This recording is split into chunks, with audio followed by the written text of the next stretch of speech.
All right, so we are on page in unit one. Just want to make sure on page 13. So if you're watching the video, pull up page 13 in unit one materials.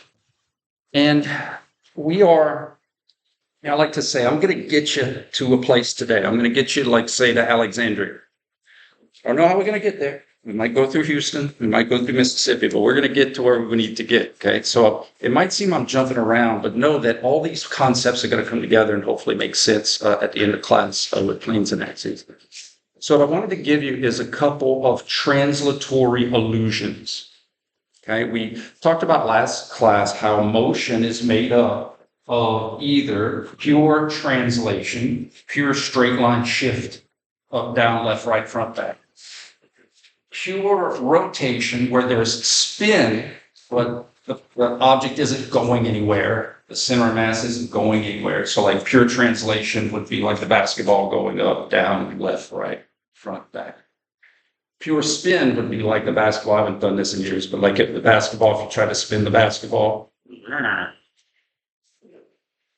So if it's spun without the center of mass going anywhere, there's motion, but it's pure rotation. It's not going anywhere. It's spinning. It's not going anywhere.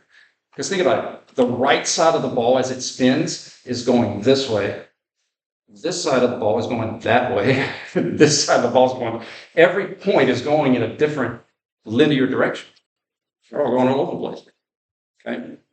And then we have the combination we call general motion. And when we have a combination, like this would be a combination, the ball is spinning and it's going up. Or the ball is spinning and it's going down, or the ball is spinning and it's going. The key thing here is we talk about these things in their two different languages, in their two different worlds. The up, down, left, right, front, back, we have words and descriptions and kinematics and kinetics, if you've ever heard of those terms. But we have a way to talk about the up, down, left, right, front, back. And the same for the rotationals. We have a way to talk about the spins, the clockwise, the counterclockwise, in our perspective, fluxions and extensions. But for human movement, we have to bring it, even though there's going to be some linear stuff happening because of general motion, we have to always communicate the motion itself through the rotation. It has to be the spin. Okay? It has to be the spin. There's a few reasons for that, but let's get to our first illusions of translation. So in the reverse grip lat pull down, the down is in the name of the exercise and the arms go down. And if they're in the sagittal plane, we'll say that's shoulder extension, elbow flexion, shoulder extension. But in a pull-up, when those same motions happen, when you have extension of the shoulder and flexion of the elbow, you go up. Should be common sense, but you may never thought of it like that. Same motion, bar goes down, other motion, you go up. And it messes with our minds because, well, lat pull down, pull up, your brain wants to attribute two different motions to that just because the linearity is in the name of the exercise. Does that kind of make sense? Think about running on fixed ground, movable U. So let's say I'm running. I'm going to try to keep it with the examples that I gave you. So I'm running. What would we say? This might be more west. This side, comme ça. I think like maybe we go east over here, west over here. So fixed ground, movable B. I'm running in a direction of west. But what if I was fixed and the ground was going this way? That's what happens on a treadmill, right? You're not going anywhere. Ground is going the other way, but wouldn't I still be running in the same direction? Still running in the same direction. So illusions of straight line can sometimes mess with our minds. I gave you this one about moving the small piece about the big, but we could move the one about the small piece. As long as we get to the same directions. I also gave you the clock examples, the angular illusions that we're going to get to. I used this one last class. Okay, so this is what we're getting to. Here to there, right? My position of my shoulder from A to B, left to right, is the exact same as from there to there. My shoulder's perspective, there to there, is the same from there to there. The legs and all that other stuff is just distractions. My shoulder is flexed, and now my shoulder is anatomical. My shoulder is flexed. Now my shoulder is anatomical. That's how we have to look at things. We can't look at it as the barbell went up, went down, went up, went back. It's all about the joint itself and the change in position. We rotate to translate. We'll talk about that last class. Hey, there's Baymax. Baymax is showing you what it would look like if our joints had pure translation. We have a lot of dislocated joints, and that happens sometimes. Sometimes we do dislocate joints because we had pure translation, pure shift.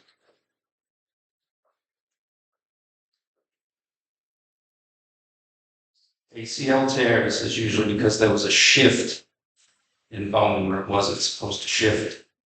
So those muscles and those ligaments are keeping us from shifting. All right, here we go.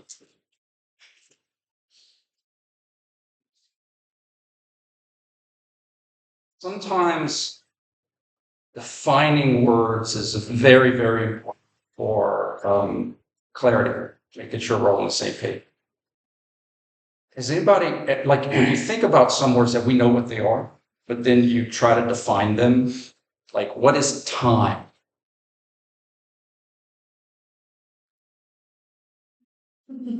Like you know what it is, but like it's really hard to like define it, you know, or you can use an example. Well, you know, time, like it's 5 o'clock. And so planes and axes, I think, hasn't been appropriately defined for you guys. We'll get to right to. But also planes and axes have incorrectly been applied to straight line motion stuff. And as we're going to see today, planes and axes holds a very special place in our rotational heart. And the reason is because planes and axes has the word axis in it.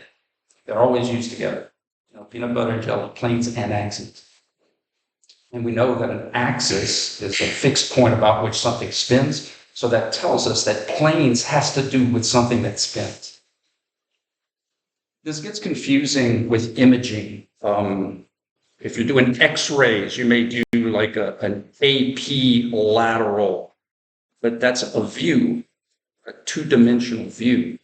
Or an MRI might have a frontal view and a transverse view. So that's how this stuff gets confusing, because obviously the views aren't moving or spinning or anything.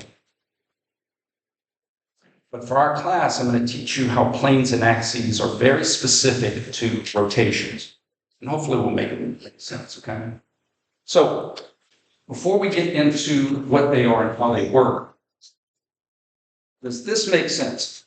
If I have an axis, a fixed point about which something's going to spin, and I put this piece of paper onto my axis, there's only one way this paper can spin.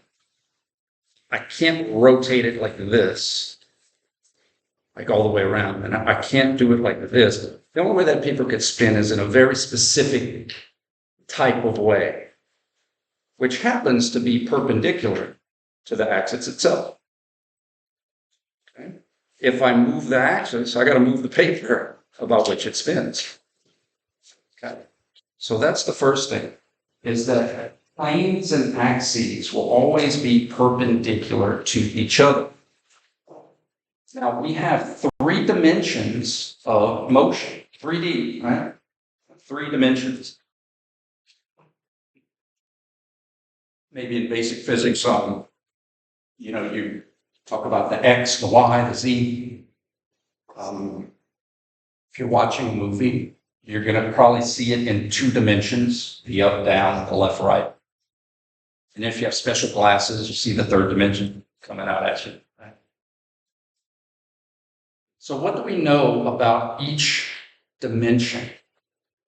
Well, let's talk about 2 dimensions that we're familiar with. We're going to leave the up, down out of it, but let's say Interstate 10 runs along a dimension, the side-to-side dimension. Let's say Interstate 10 runs along this classroom. Well, it's one road, but I can travel on it in two different directions. I-10 east, I-10 west. You guys familiar with like the X dimension, and you could go positive X and negative. Similar. We also have I-49. Anybody live north of Lafayette? Like you take I-49 to go back home. So I-49 is perpendicular to I-10. It's in a different dimension. But once again, one road, one dimension, but I can travel north and south. Physics, y'all might have said the Z, right? The Z coming at you. Anybody know Macho Man Randy Savage wrestler? Ooh, yeah, coming at you, yeah. Stop. The third dimension is the up and the down. So like if you were passing on, if you're traveling on I-10, although we don't have this, oh no, we do. We have an overpass. I was gonna say we have a hill or a mountain. But if you're going on an overpass, whoa, all of a sudden you're starting to go in the third dimension, the up and the down. Okay. Very familiar. I'm here to tell you rotational world also has three dimensions. But it's three dimensions of spin. Three dimensions of spin. We have to call them something. We have to name them something. So I'm going to do my best to help explain how we name the three dimensions of spin. And if anything is spinning, it has to spin about something. That's our axis. Okay. So we're going to start with our axes, because I think that's the easiest to understand.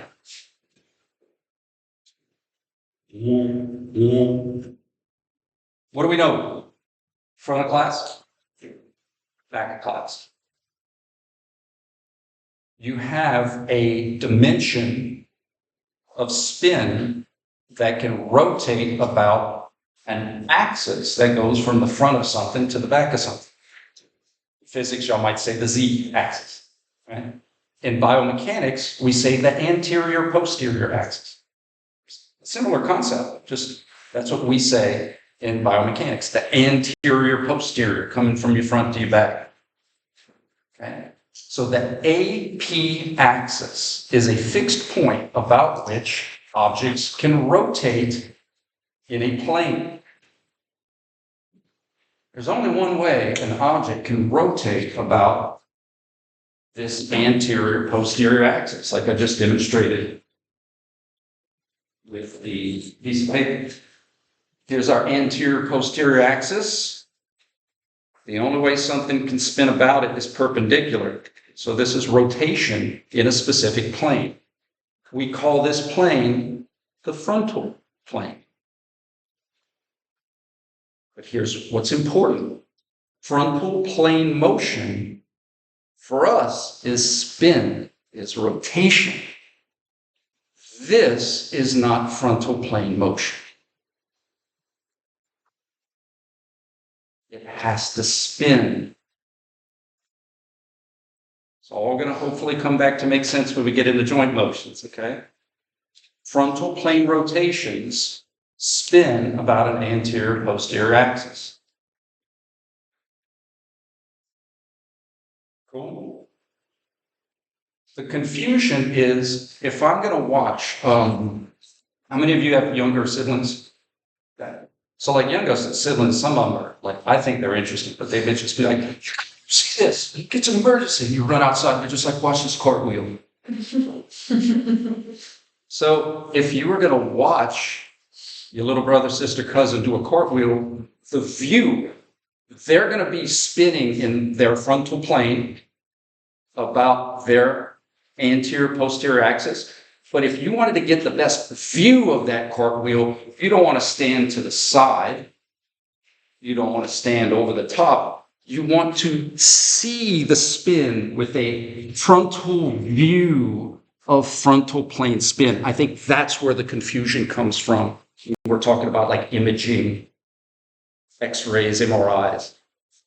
It's the view of watching something move in the frontal plane. Okay? So we got one down.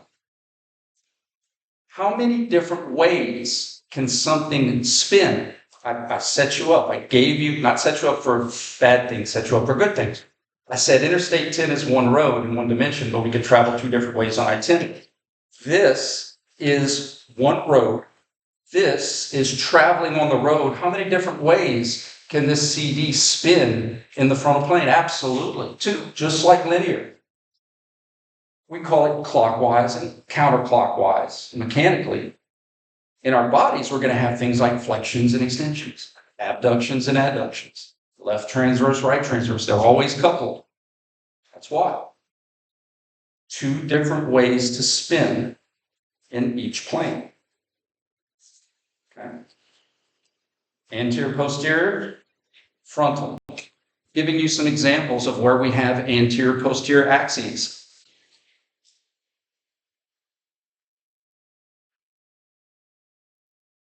That's literally my joints cracking.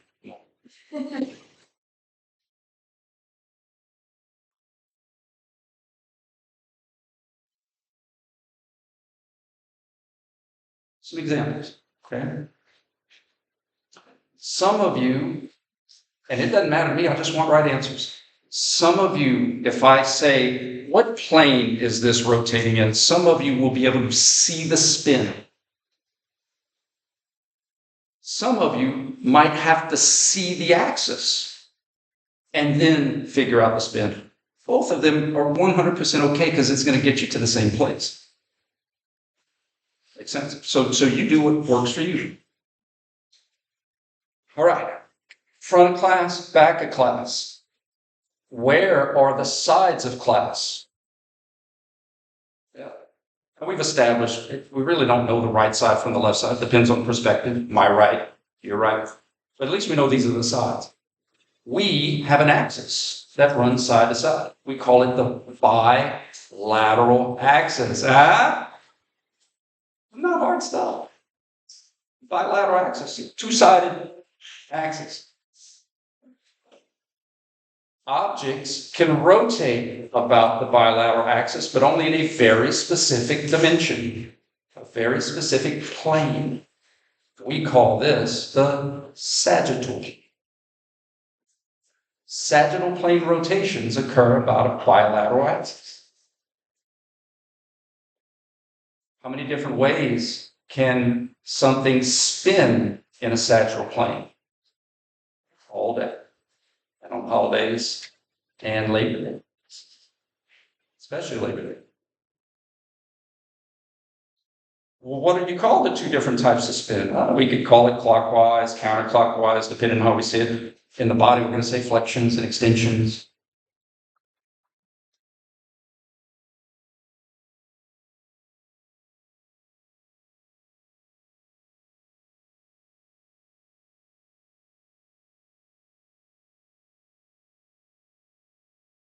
See if I can do this.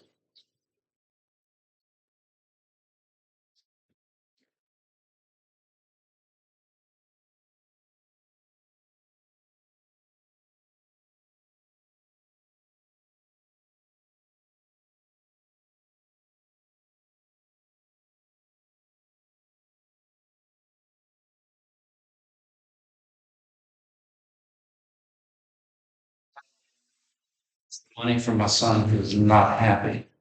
It was such a good bid. I was like, Trayson, what's going to fall? What's going to hit the ground first, the paper or the book? And he was like, the book. And I was like, you sure? He's like, oh, yeah. So I did this. He was, oh, I guess the book did fall first. Luckily, he didn't catch that technicality. Still in the So we have sagittal plane rotations about a bilateral axis. It's something like this.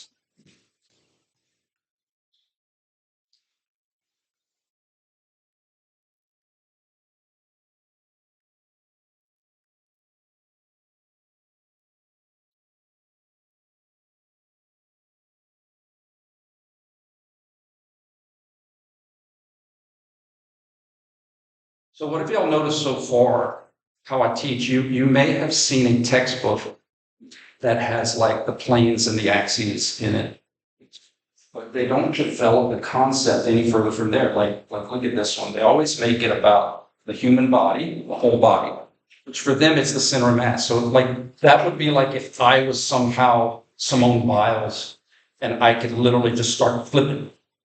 I mean, I flip out, but not like Simone. So in other words, when you don't have the perspective of spin, stuff is super hard to understand. But if we use our imagination, the picture on the left, that would be how would he spin about his bilateral axis? Let's assume he was like on a bar, like on the playground, and he would like do like a front roll over the bar. The other one here, that would be again like a cartwheel. Full body, center of mass, full body. And then the other one, the one that we haven't gotten to yet, that would be like if he was just spinning. However, we have these things all over our bodies. Every joint has potential to have a sagittal, anterior, posterior, or a transverse. So it's, I think that's unfair. Sometimes they only make it seem like there's only like you, but in reality, we have axes and planes for every joint. Some joints only have one row. Some joints have 2 rows. And some joints have 3 rows.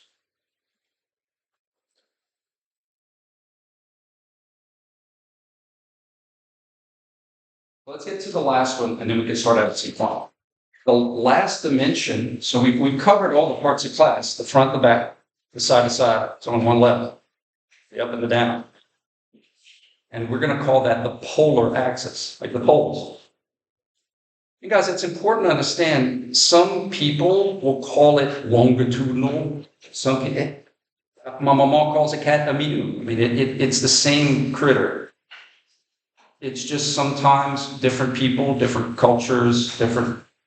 So as long as we're calling it the same, and as long as we understand the concept, it doesn't matter if you go to grad school and they say, oh, that's the longitudinal axis here. It's like, all right, at least I know what that means. I'll just call it whatever it means. That changed the concept. So the polar axis. Objects rotate in a transverse plane. Polar axis.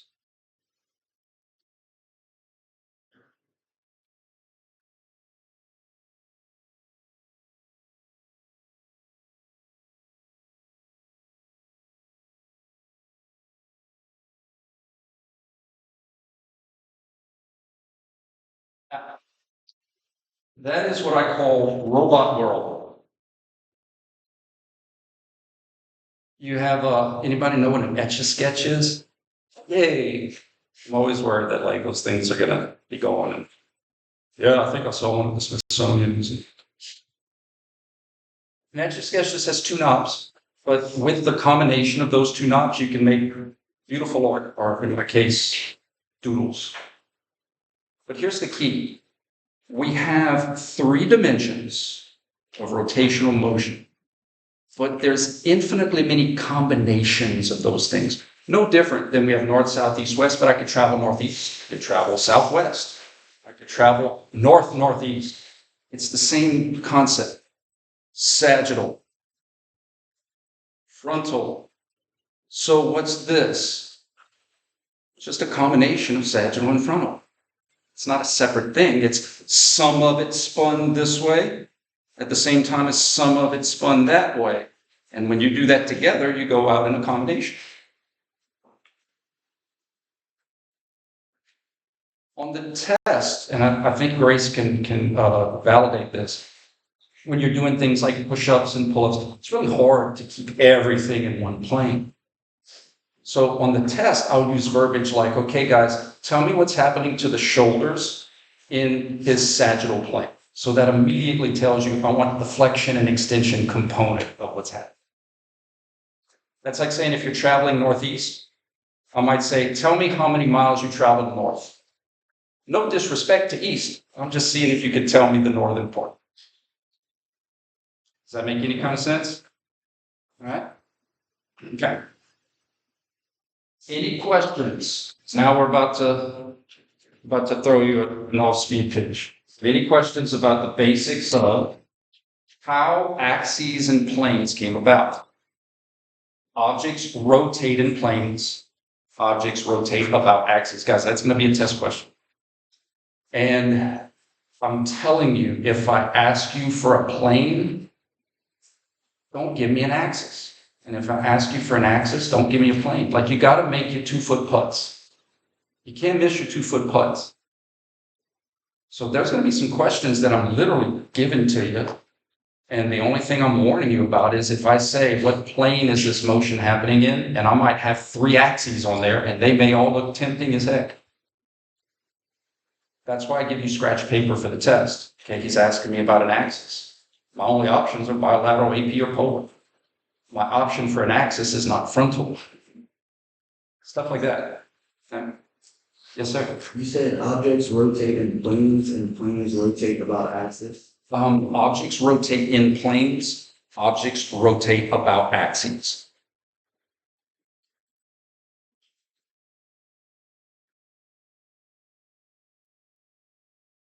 Some fun. I think it's fun. I'm a nerd. First class, we talked about relative motion and absolute motion. Grace, see, please. Okay. You want to be famous? Yes. Come on, Grace. Grace. Take a step to your right on the count of 3. 1, 2, 3. Okay. So we both did the same thing. Okay. Now, on the count of 3, you take a step to your right. 1, 2, 3. Did we do the same thing? There's a yes for both. From our perspective, we both did the same thing. But from your perspective, one of us went that way and the other one went the other way. Right? Perspective. Perspective matters. So if Grace is standing in front of class and she nods her head and we say, sagittal plane, bilateral axis, sagittal plane, no problem. But what if Grace turns this way and starts nodding her head? Is that sagittal or is that frontal? Both of them are correct, as long as we establish perspective. Okay, thank you, Grace. You did great. So, we have global or absolute reference. In this case, it would be the room. This is always going to be the front of the room. It doesn't matter if this is the front of me and the front of the room. This is the front of the room, regardless of if I'm over here, up there. My doesn't change the room's front. That's called a global reference. It's a fixed reference. This is what our brains want to make everything relative to. Comfortable. It doesn't move. It doesn't shift. It doesn't change. Human movement, however, has nothing to do with the front of the wall, the back of the wall, the sides, the up, the downs. Human movement has everything to do with relative. It's about the bones themselves. Okay? So relative planes and axes move with us. Give you some hopefully easy examples and then we'll progress just like anything else. So what?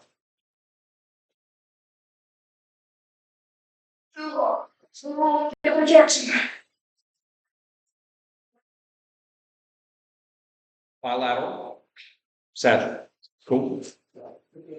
What I'm saying is that if I ask the pen and paper their perspective of plane and axes, and I do this, the pen and paper is like, dude, I'm doing the exact same thing. I don't see why I'm still doing the same thing.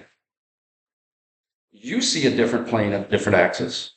The room sees a different plane, a different axis, but these guys are seeing the exact same thing. Sagittal, bilateral.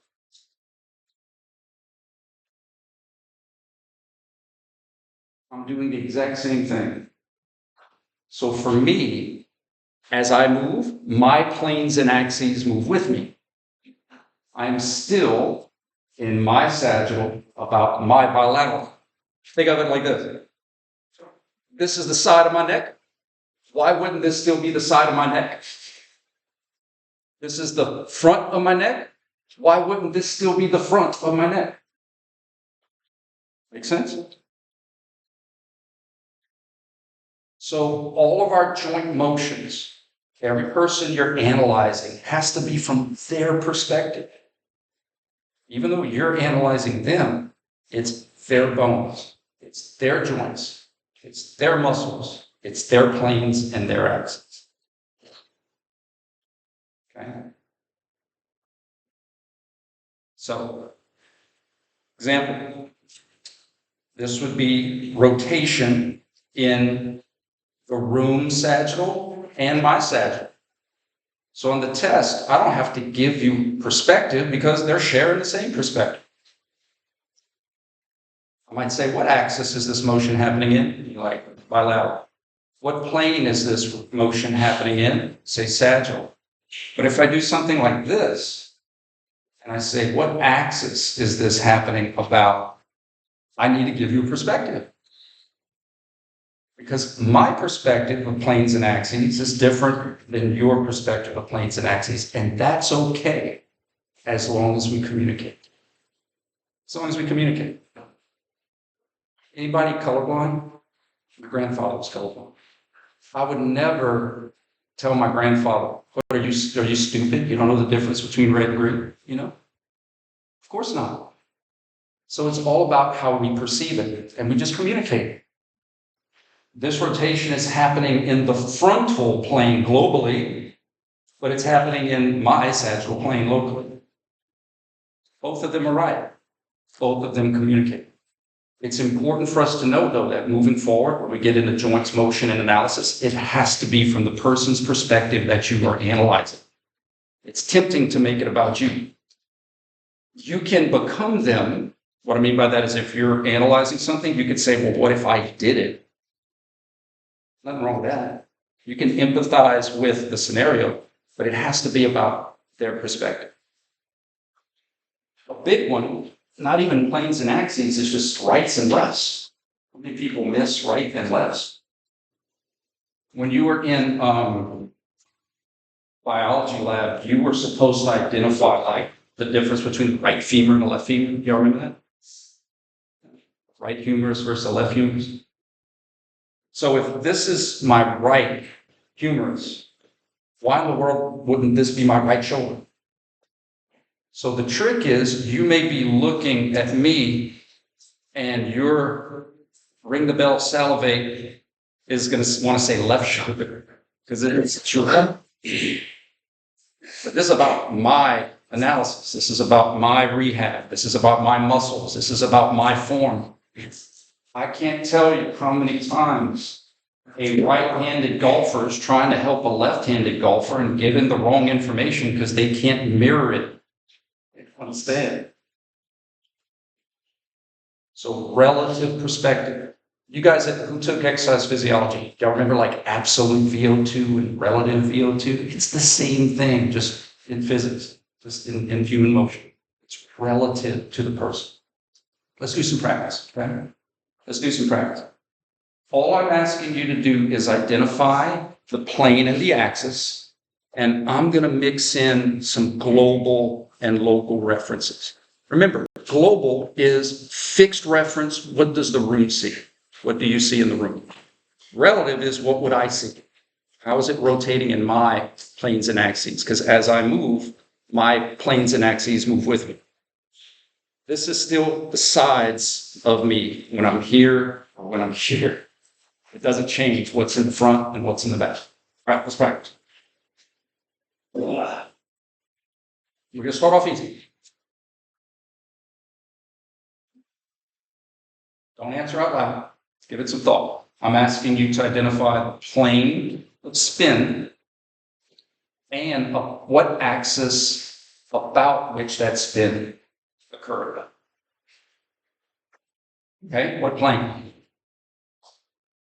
Transverse plane. What axis? Good. Right? How about this one? I want a global reference, how is it spinning relative to the room? And then I want a local reference. How do I see the spin?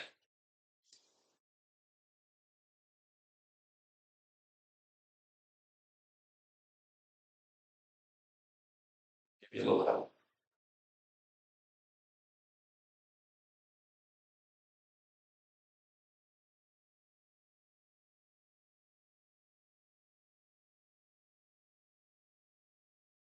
That's the thought. Share it with a neighbor. This is how you form study groups. Hey, what did you get? Oh, we got the same thing. Cool. Oh, we got different things. Let's figure out why. That's how you learn.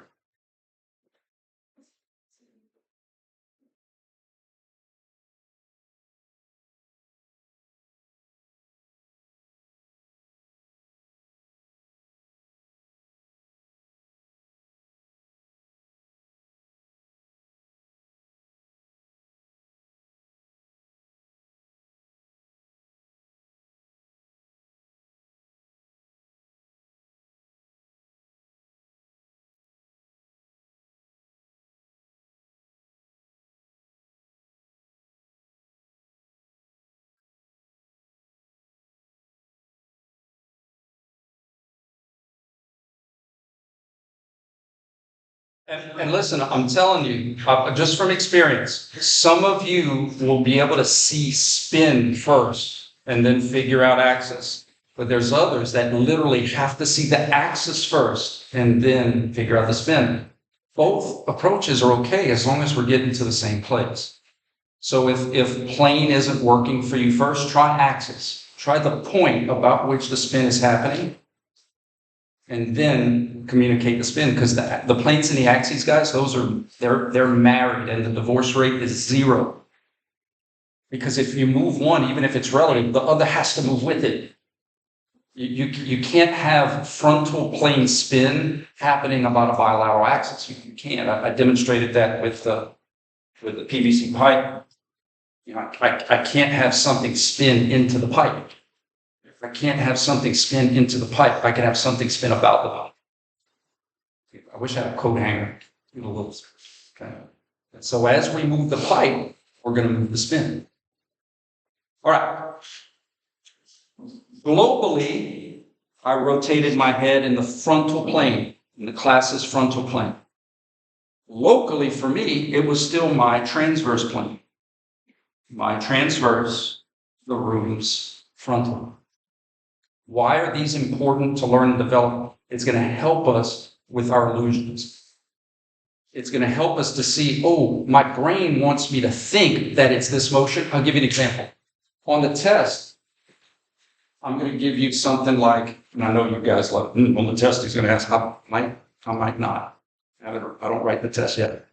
But I give you an example of confusion. I'll do something like this. And students will say that's ab and adduction of the elbows. And when you ask, because I meet with students, why are you thinking that? They're like, well, it's going in the frontal plane. But it's still in the elbow sagittal. The elbow sagittal is here. This is still the elbow sagittal. This is still the elbow sagittal. Because as the elbow moves, so does its axes and planes. So if we don't understand the difference between global and local, we'll make those kind of mistakes. That make sense? You want another one? Yeah. Okay. Global reference.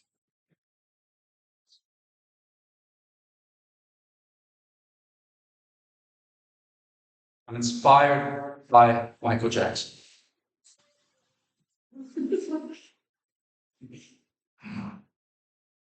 Global reference.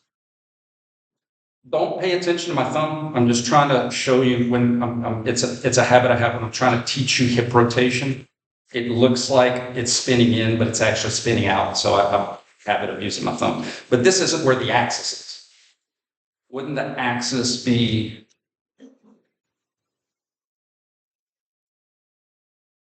So if you're a spinner first, you say, okay, how is it spinning? And then you could see the axis. If you're an axis first person, you'd say, well, what's it spinning about? And then you could get to the plane. Who's team axis first? Who sees that better? And what about plane first? Outstanding. They both get you the same place. So globally, this would be frontal plane spin about a anterior posterior axis. If I did this and asked you for the global reference, the class reference, same motion for me, but now I'd be in the sagittal plane of the room, because my axis for the room would be going to the side of the room.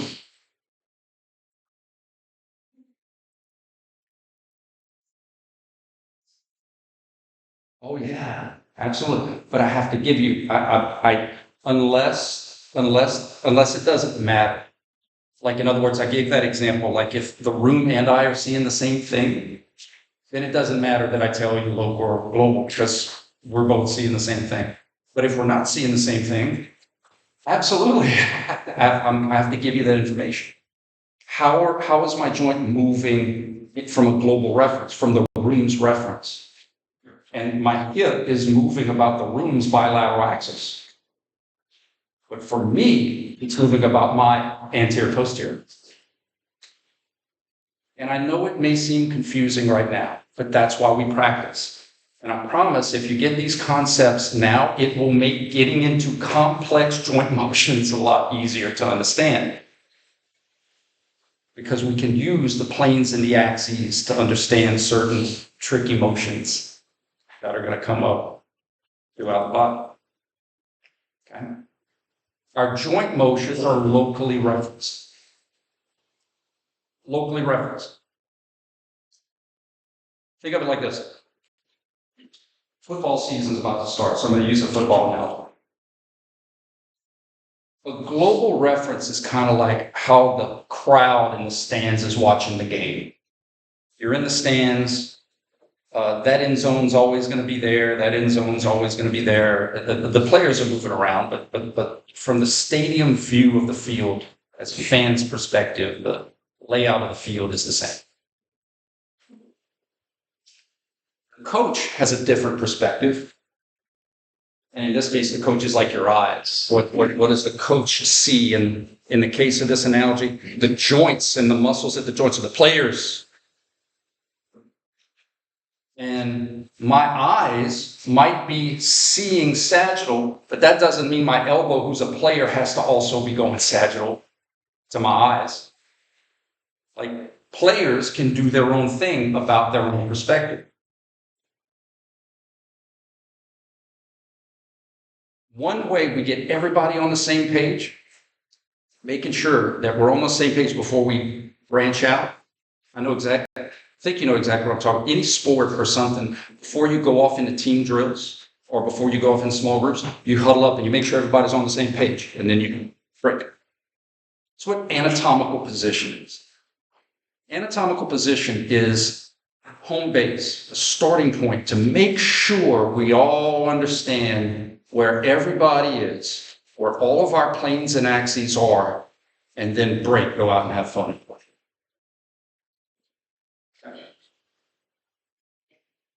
This is more easy. Let's do our elbow. Elbow joint. When we get into the elbow, I'm going to teach you it's a uniaxial hinge joint. Unicycle, bicycle, tricycle, uniaxial. One axis. In this case, the elbow's axis is bilateral, side to side. How many different ways can the elbow spin in about that one axis? 2. Good. So we have to call it something. We're going to call it flexion and extension. I'm going to teach you why. The key thing I want you to understand in this class today is that my elbow is a player on this team. And some players are more versatile than other players. Some players have very niche, small functions that are important. Hashtag kickers.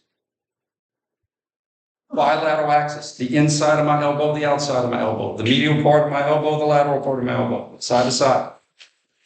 What I need you to get to see today is that sagittal plane for my elbow can happen in all three global planes, but only one elbow plane. This will always be the elbow's bilateral axis. What plane is my elbow moving in? It's sagittal plane.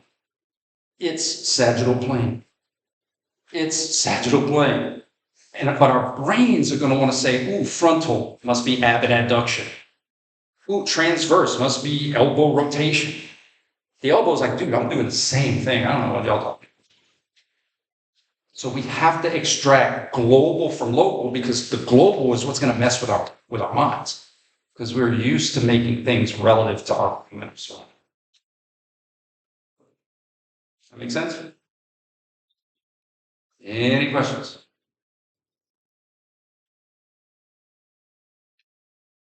So by now we should understand that there's pure translation. We don't do that much because we need to rotate to translate. So for us, we're going to be doing a lot of this. I gave you the example of the jab where my elbow is trying to swing my mass of my arm forward into my left. My shoulder is trying to swing my arm forward into the right. When I do them at the same time, they cancel out each other's left and right and summate each other's front. We rotate things to translate things. But in terms of the joint motion themselves, the elbow was like, dude, all I did was this. And the shoulder was like, dude, all I did was that. But together as a team, they make it look like this. Make sense? We rotate to translate. And so translation is going to be commonly used in, push it up, go down, up this. But in terms of our joints, guys, we have to have rotational terms to them. We're going to develop. Good? All right. You have a good one.